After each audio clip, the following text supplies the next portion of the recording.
Olá! Hoje vamos mergulhar num tema que nos toca a todos, muitas vezes sem nos apercebermos. Vamos desvendar como é que uma simples mudança no preço do petróleo pode, na verdade, desencadear um autêntico efeito dominó com consequências gigantescas por todo o mundo. E para começar, vamos a uma pergunta que parece quase demasiado simples, mas que esconde uma complexidade enorme. Afinal, por que é que o preço que pagamos para abastecer o carro parece ter uma ligação direta com o preço de algo tão básico como o pão? É este o mistério que vamos tentar resolver hoje.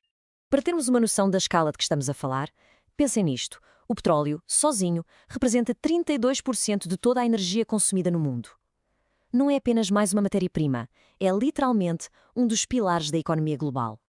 É por isso mesmo que uma alteração no seu preço nunca é um evento isolado. É sempre o ponto de partida de uma reação em cadeia, um efeito dominó que se vai espalhando por todos os cantos da economia.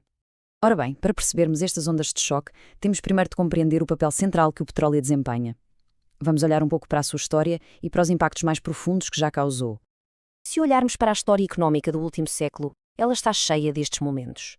Desde as crises geopolíticas dos anos 70 até à paragem súbita da economia mundial em 2020, cada um destes choques ensina-nos algo sobre a vulnerabilidade da nossa economia a estas flutuações. E talvez o maior legado dos anos 70 tenha sido uma palavra que ainda hoje assusta os economistas: estagflação. É uma combinação terrível de preços a subir descontroladamente enquanto a economia está parada, estagnada. E é um fantasma que nasceu precisamente de um choque petrolífero. Ok? Então vamos lá mergulhar nisto. Como é que esta reação em cadeia funciona no nosso dia-a-dia?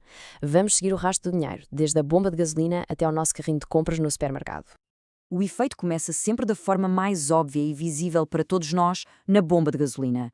Mas a partir daí, o impacto torna-se quase invisível. Primeiro, os custos para transportar todos os produtos aumentam. Depois, os custos para produzir esses mesmos produtos nas fábricas também sobem. É uma verdadeira cascata que alastra por toda a economia.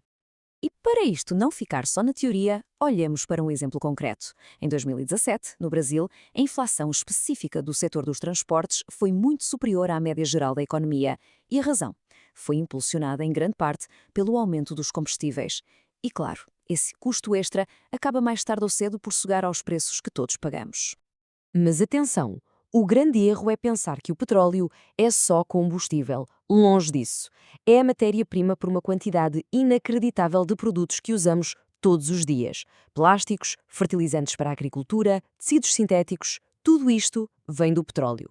Portanto, quando o preço do barril sobe, o custo de produzir quase tudo o resto sobe também.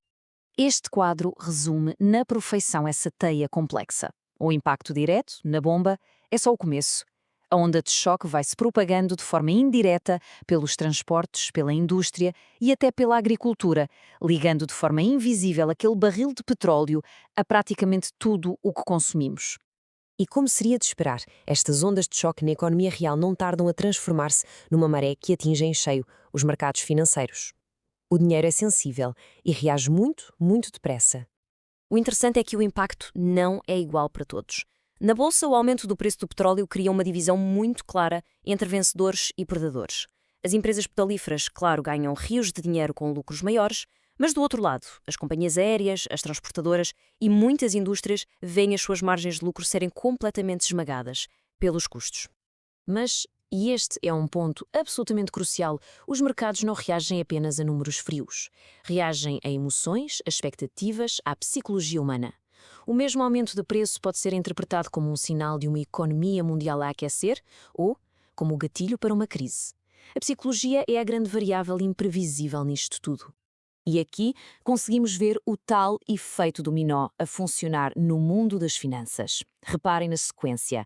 Um choque no preço do petróleo leva a mais inflação. Para travar a inflação, os bancos centrais sobem as taxas de juro. E juros mais altos tornam os investimentos de renda fixa, que são mais seguros, muito mais atrativos, o que acaba por desviar dinheiro do mercado de ações.